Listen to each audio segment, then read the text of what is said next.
Friends, welcome to biblical పరివర్తన. Welcome to daily devotions. దేవుని ప్రేమ ఇదిగో. సెప్టెంబర్ 2కి చెందినటువంటి వాక్య భాగం 1 కొరింథీ 7వ అధ్యాయం 25 నుండి 38 వరకు. ఇప్పుడు ఈ ధ్యానాల్లో మనం గ్రహించేది ఏంటంటే, ఒక అధ్యాయంలో ఒక భాగం తీసుకుని దాన్ని బట్టి గ్రంథకర్త, ఇక్కడ పౌలు గ్రంథకర్త ఏం చెప్తున్నాడు అనే దాన్ని మనం దాని మీద కాన్సన్ట్రేట్ చేస్తున్నాం. గ్రంథకర్త యొక్క ఆలోచన ఏంటి, అది ఎందుకు ముఖ్యం అని అంటే, గ్రంథకర్త ఏం చెప్తున్నాడో అది దేవుడు చెప్తున్నాడు. ఇక వేరేది ఏది చెప్పినా కానీ అది మన ఆలోచన, మన చాకచక్యం. ఎంత గంభీరంగా చెప్పినా కానీ అది దేవుని సందేశం కాదు. కాబట్టి గ్రహించండి, ఆ వాక్య భాగంలో ఏంటి, ఏ విధంగా రచయిత యొక్క మనసు, ఆయన ఉద్దేశం ప్రతిబింబిస్తుంది అనే దాన్ని గ్రహించటానికి. కాబట్టి దేవుని యొక్క వాక్యాన్ని, బైబిల్ని ఏ విధంగా అర్థం చేసుకోవాలంటే, రచయిత ఏం చెప్తున్నాడు అనేదాన్ని. అప్పుడు రచయిత ఏం చెప్తున్నాడు అని అంటే, రచయిత చెప్తున్న దానికి, ఆ అధ్యాయానికి లేకపోతే ఆ భాగానికి కట్టుబడి ఉండాలి. ఒక చోట నుండి ఒక చోటకి పరిగెరుకున్నట్టుగా వెళితే అది మన సందేశంగా ఉంటుంది. ఎందుకంటే ఒక వచనం తర్వాత ఒక వచనం చదువుకోకుండా వేరే చోటకి ఎందుకు వెళ్తున్నాం? మన ఐడియా ఉందన్నమాట. కాబట్టి ఒక వచనం తర్వాత ఒక వచనం చదువుతుంటే ఆయన ఏం చెబుతున్నాడు దాన్ని గ్రహించటానికి వీలవుద్ది. కాబట్టి ఈ ధ్యానాల్లో ఉన్నటువంటి ప్రత్యేకత అది. మళ్ళా నేను రాసిన తర్వాత నేను ట్రాన్స్లేట్ చేసి ఇవి చదువుతున్నాను, దాన్ని ఎక్స్ప్లెయిన్ చేస్తున్నాను.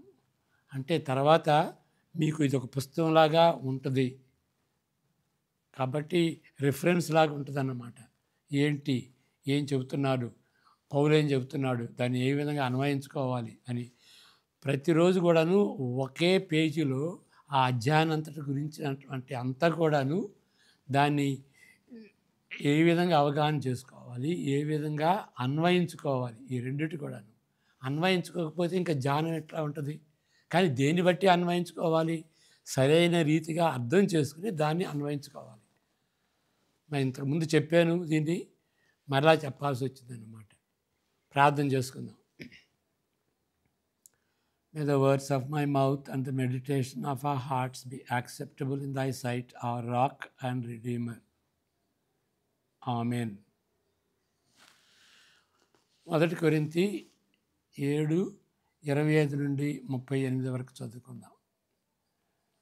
కన్యకల విషయమై ప్రభు యొక్క ఆజ్ఞ నేను పొందలేదు కానీ, నమ్మకమైన వాడనై ఉండుటకు ప్రభు వలన కనికరము పొందిన వాడనై నా తాత్పర్యము చెప్పుచున్నాను. ఇప్పటి ఇబ్బందిని బట్టి,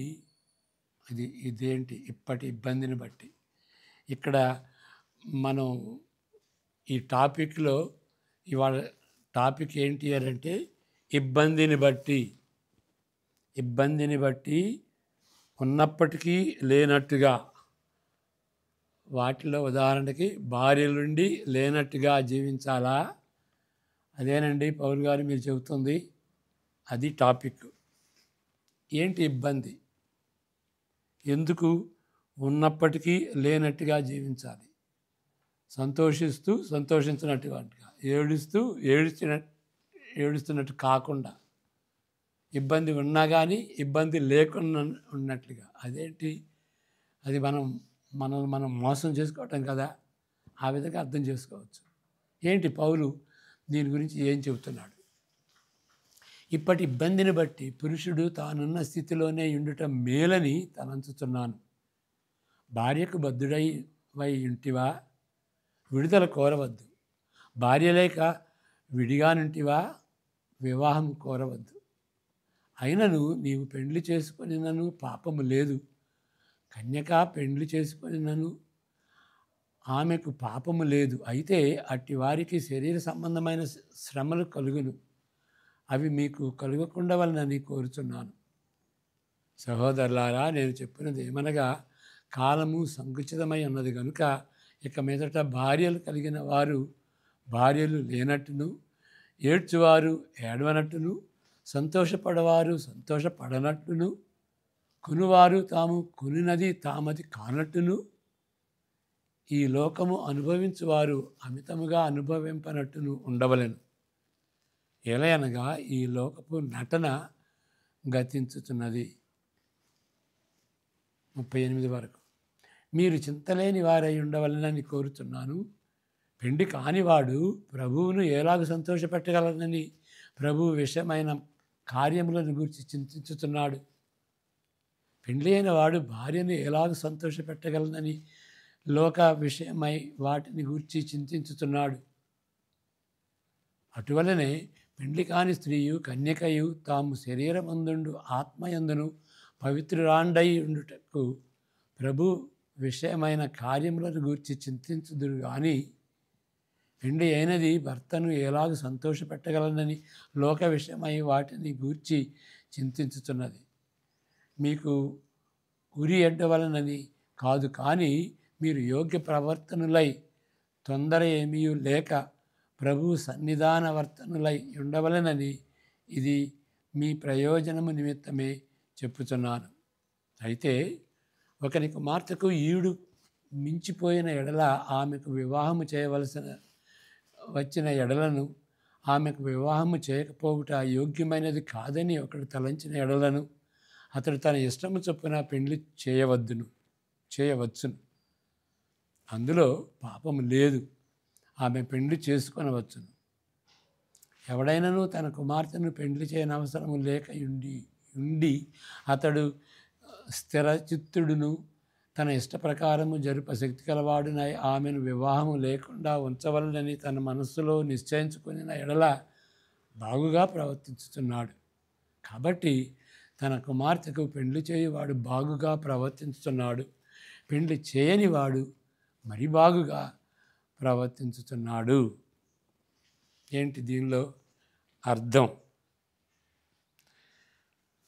అంతకాదు, దీనిలో ఒక అర్థం పౌలు చెప్తున్నటువంటి విషయాల్లో ఒకదాని గురించి హైలైట్ చేసి చెప్తున్నాం. మరి ఒక పేజీలోనే చెప్పాలి, అరగంట కంటే ఎక్కువ చెప్పొద్దు అంటున్నారు. అలాంటప్పుడు ఒకదాని గురించి మనం ధ్యానించుకుందాం. కన్యకలను గురించి ప్రస్తావిస్తున్నప్పుడు కన్యకలు అనగా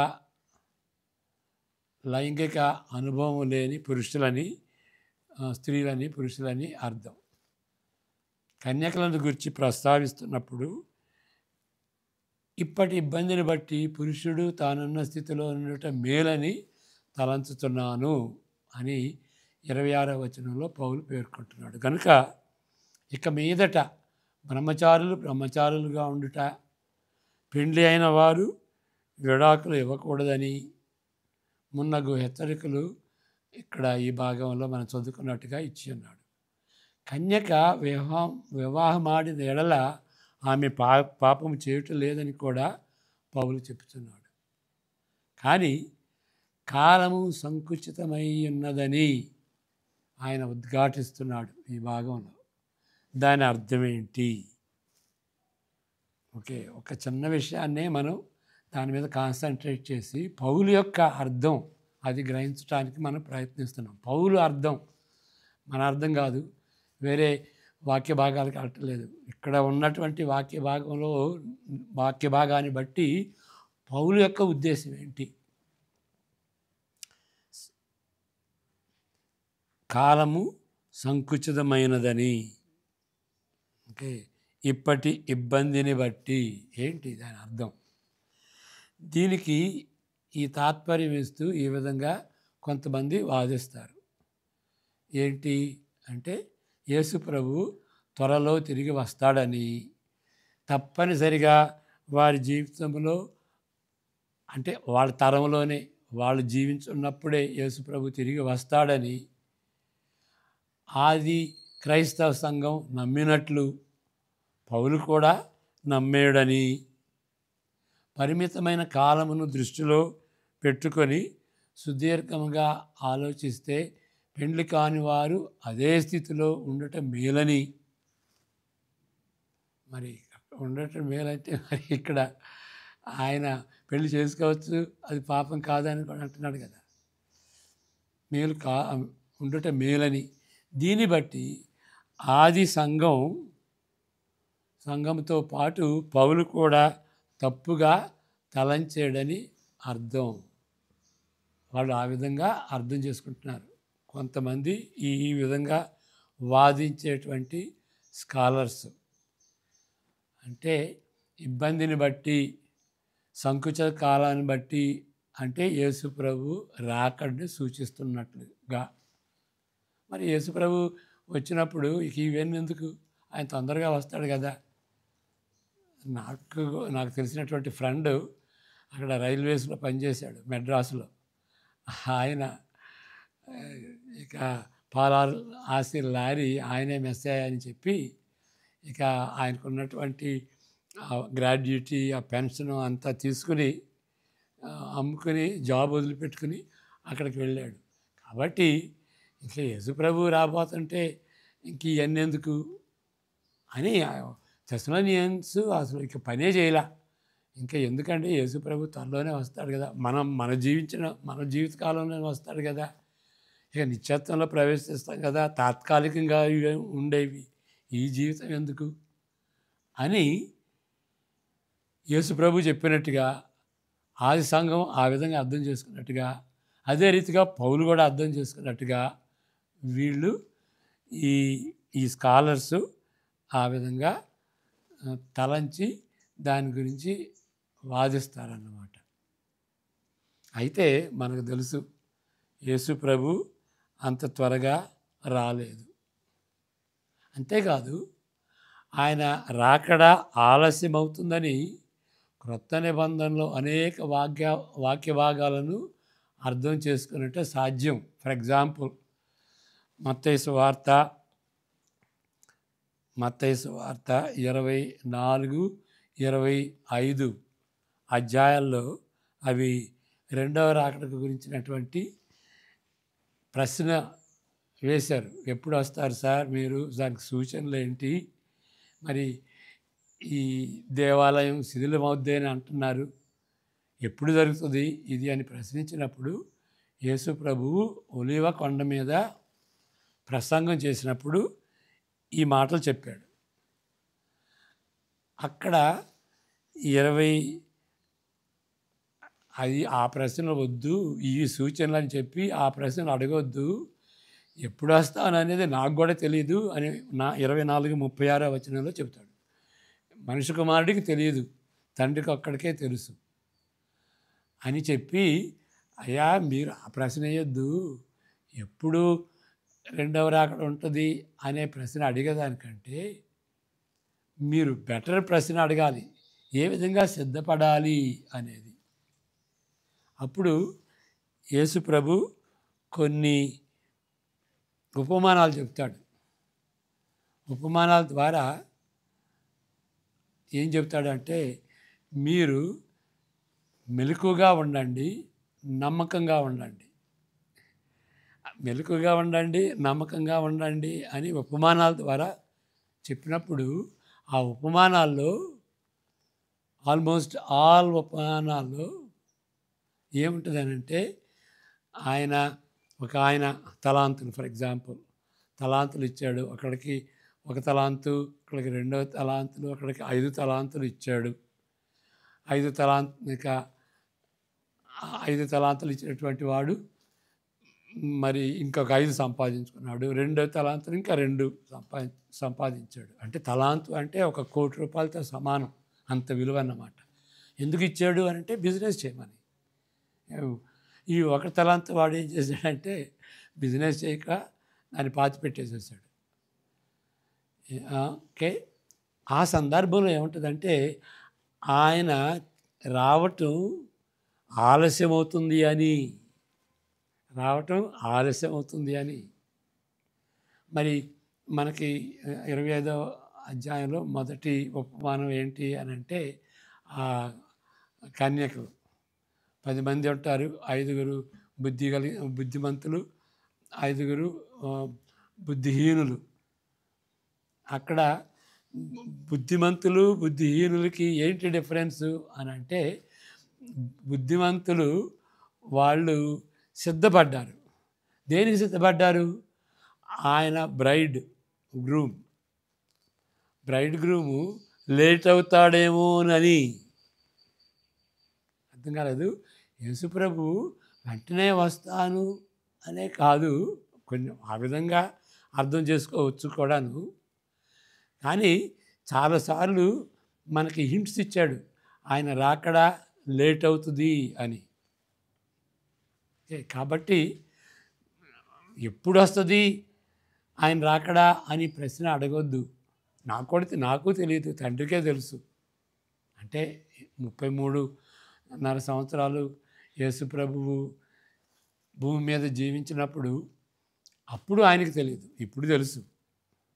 అంటే రెండవ రాకడ గురించి తెలుసుకోవటం, యేసు ప్రభువు తెలుసుకోవటం దేవునికి తండ్రి యొక్క చిత్తం కాదు అని మనం అర్థం చేసుకోవాలి. కానీ యేసు ప్రభు చెబుతుంది ఏంటంటే, ఎప్పుడు అనేది దొంగ వలే వస్తాడు. ఎప్పుడు అనేది మీకు డేట్ తెలీదు, టైం తెలీదు. కాబట్టి మీరు నమ్మకంగా ఉండండి, మెలకువగా ఉండండి. సైతాను ఏ విధంగా డిసీవ్ చేస్తుందో, సత్య సువార్త నుండి తొలగిపోకూడదు, మోసం చేయకుండా మెలకువగా ఉండండి. నిద్రపోకూడదని కాదు, అర్థం కాదు. సైతానుడు ఏ విధంగా వచ్చి మోసం చేస్తాడో అనేటువంటి మెలకువ. నమ్మకంగా ఉండండి. దేవుడు ఏ తలాంతులు ఇచ్చాడో దాని విషయం నమ్మకంగా ఉండండి. కాబట్టి యేసు ప్రభువు చెప్పింది ఏంటి అని అంటే, వెంటనే వస్తాడు అని అర్థం చేసుకుంటే అది తప్పుడు అర్థం. వాళ్ళు ఆ విధంగా చేసుకోలేదు. ఇప్పుడు అపోస్తుడైన పౌలు ఆ విధంగా చెప్పట్లేదు. తెస్సలోనికీయులకు రాసినప్పుడు నమ్మకంగా ఉండండి, మత్తయి సువార్త రాసినప్పుడు నమ్మకంగా ఉండండి. ఆ టీచింగ్ ఉన్నది క్రొత్త నిబంధనలో. నమ్మకంగా ఉండాలి అనే కానీ ఎప్పుడు వస్తాడు అని డేట్ని సిద్ధం చేసుకుని దాని గురించి టైం వెచ్చించుకోవాలని క్రొత్త నిబంధన ప్రోత్సహించట్లేదు. అది మనం గ్రహించుకోవాలి. కాబట్టి సంఘం మోసపోలేదు, మరలా పౌలు మోసపోలేదు. ఆయన తొందరగా వస్తాడని. ఎందుకంటే ఆయన టీచింగు లేట్ అవుతుంది అని కూడా చెప్పాడు. ఇక దాని గురించి కన్క్లూజన్ ఏంటి అంటే, ఏ తరంలో వస్తాడో ఎవరికీ తెలియదు. కాబట్టి ఆ తరంలో వస్తాడు అని మెలకుగాను నమ్మకంగాను మనం ఉండాలి. ఆ తరం వాళ్ళు మరణించిపోవచ్చు, రెండవ తరం వాళ్ళు రావచ్చు. రెండవ తరంలో వాళ్ళు కూడాను ఆ తరంలో వస్తాడు అని నమ్మకంగా మెలకుగా ఉండాలి. అది దానికి ఒక కన్క్లూజన్. రెండవ విషయం అంటే, రెండవ రాకడ గురించి చెప్పినటువంటి మాటలు అని అంటారు, అది కాదు అని మనం రుజువు చేసాం ఇక్కడ. ఎందువల్లంటే అది ఆయన ఏ విధంగా అపార్థం చేసుకోలేదు. ఎందుకంటే క్రొత్త నిబంధనలో తొందరగా వస్తాడని అనేది లేదు, ఆయన రాలేదు. కాబట్టి యేసు ప్రభు తప్పు కాదు, సంఘం తప్పు కాదు, మరి రచయితలు పౌలుతో సహా వాళ్ళు తప్పు కాదు. కాబట్టి ఈ ఇంటర్ప్రిటేషను రాంగ్. సరే, రెండవ ఇంటర్ప్రిటేషన్ ఏంటి అని అంటే, హింస వస్తుంది, పర్సిక్యూషన్ వస్తుంది, పారిపోవటానికి నీ ఫ్యామిలీ ఉంటే పారిపోవటం కష్టం కదా, నీ కుటుంబంతో పారిపోవటం. కాబట్టి హింసను గురించి అని కొంతమంది వాదిస్తారు. చదువుతాను. ఇప్పటి ఇబ్బందిని బట్టి అనే మాటలు ప్రత్యేకమైన ఒక హింసకాలమునకు సూచిస్తున్నట్లుగా మరికొందరి వాదన. క్రైస్తవులను ప్రత్యేకంగా వారి నాయకులను, అంటే వాళ్ళు చెప్పేటువంటి వాదన ఎట్లా ఉంటుందంటే, వారి నాయకులు, క్రైస్తవ నాయకులు అధికారులు గవర్నమెంట్ అధికారులు అనుకోండి, వాళ్ళు హింసించినప్పుడు పెండ్లి చేసుకోనకుండా ఒంటరిగా ఉండుట ప్రయోజనకరంగా ఉండవచ్చును అని అంటారు. కాబట్టి నువ్వు పెళ్లి చేసుకోవద్దని. సులువుగా ప్రయాణం చేయటానికి, దాక్కోవటానికి పర్సిక్యూషన్ వచ్చినప్పుడు కుటుంబాన్ని బట్టి ఒత్తిడి కూడా పెరగవచ్చు అని హింసను గురించి చెప్పినటువంటి హెచ్చరికలు అని వాళ్ళు అంటారు. కానీ అంటే డిఫరెంట్గా అర్థం చేసుకోవచ్చు. ఈ అవగాహనలో అధిగమించలేని 2 సమస్యలు ఉంటుంది. ఏంటి ఆ 2 సమస్యలు? ఈ ఇంటర్ప్రిటేషన్కి వ్యతిరేకంగా ఉండేటువంటి సమస్యలు ఏంటి అంటే ఈ ఇంటర్ప్రిటేషన్లో ఉండేటువంటి సమస్యలు. మొదటిది ఏంటి అని అంటే, ఓకే, పెళ్లి చేసుకుంటే కుటుంబం పారిపోవటం లేకపోతే దాక్కోవటం కష్టం అని అనవచ్చు. కానీ ఆయన ఇచ్చినటువంటి హెచ్చరికల్లో పెళ్లికి గురించి ఒకటే కాదు కదా చెప్పింది. ఓకే, వేరే విషయాలుగా కూడా చెప్పాడు కదా. మిగిలిన వాటిని కూడా ఆయన మనసులో పెట్టుకుని వారందరికీ అర్థం చెప్పాడు కదా. మనం చదివినటువంటి వాటిల్లో సంతోషించేవాడు సంతోషించగా, దుఃఖించేటువంటి వాడు దుఃఖించినటువంటి రీతిగా, ఉన్నటువంటి వాడు లేనటువంటి రీతిగా అని చెప్పాడు కదా. కాబట్టి పెళ్లి గురించి ఒక్కటే కాదు కదా.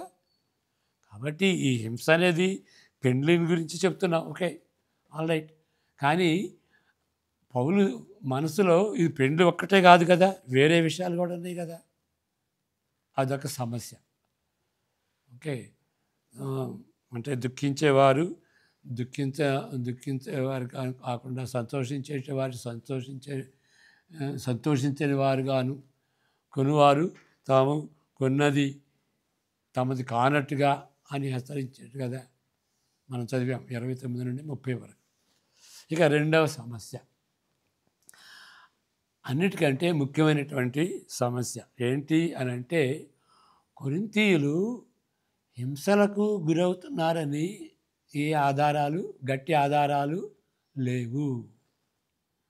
ఈ పత్రిక తీరును చదివితే వాళ్ళు హింస గుండా వెళ్తున్నట్టుగా లేదు, వారు స్వతంత్రంగా జీవిస్తున్నట్టుగా ఆ పత్రిక తీరు ఉంటుంది అన్నమాట.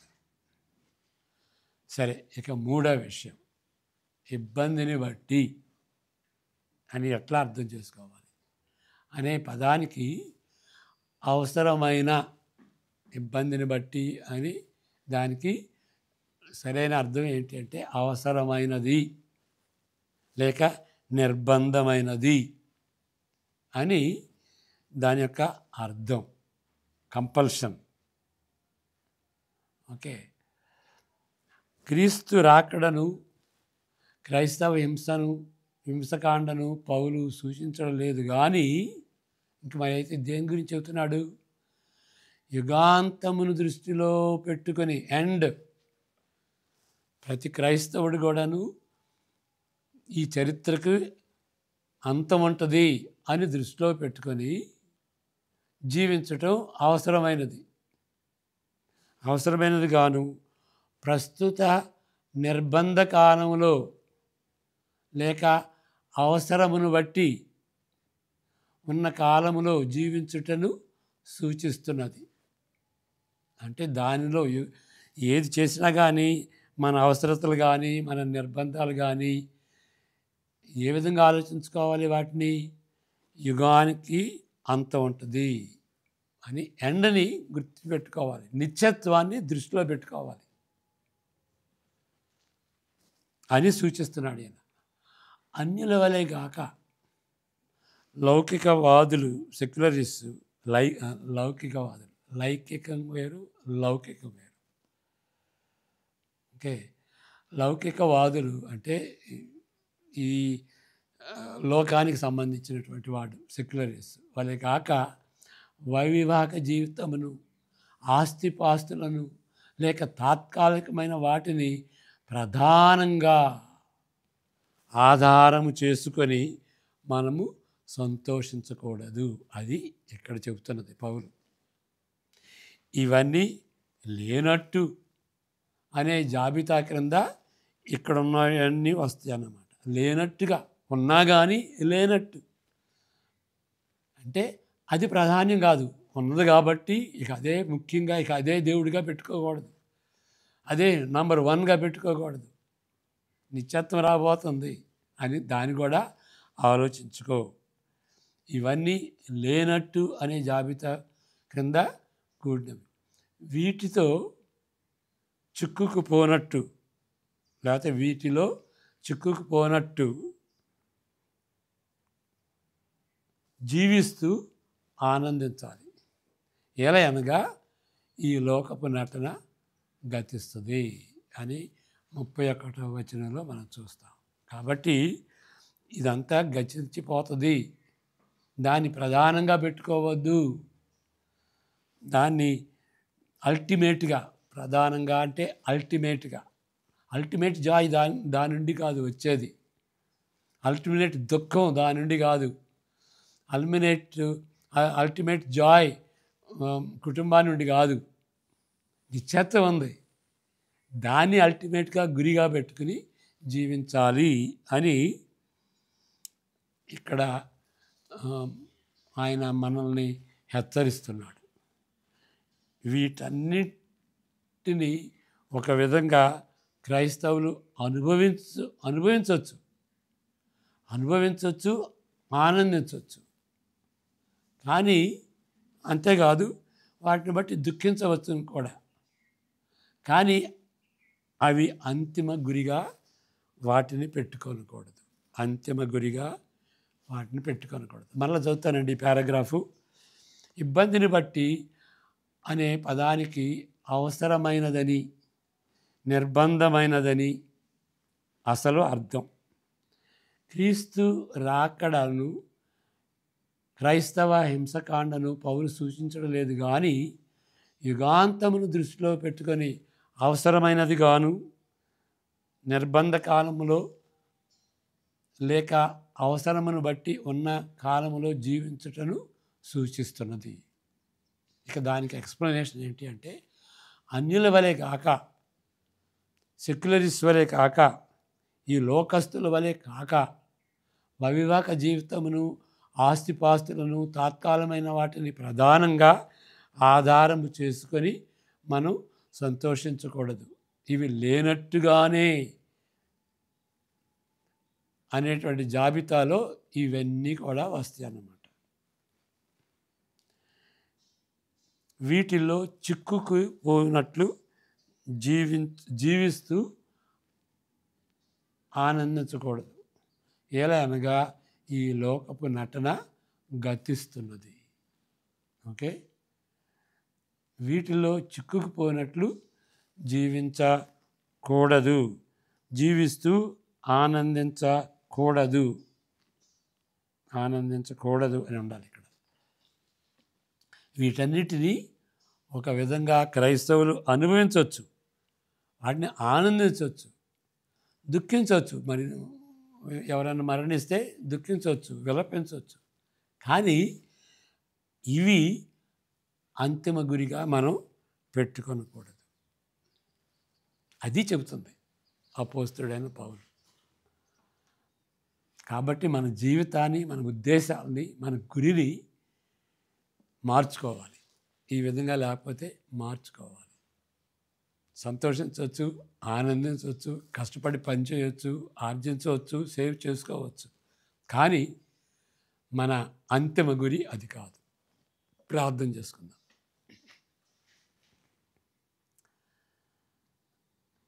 యెహోవా నిన్ను ఆశీర్వదించి కాపాడును గాక. తన సన్నిధి కాంతిని నీపై ఉదయింపజేసి నిన్ను కరుణించును గాక. ఆయన సన్నిధి కాంతిని నీపై ప్రకాశింపజేసి నీకు సమాధానము అనుగ్రహించును గాక. ఆమెన్. God bless you.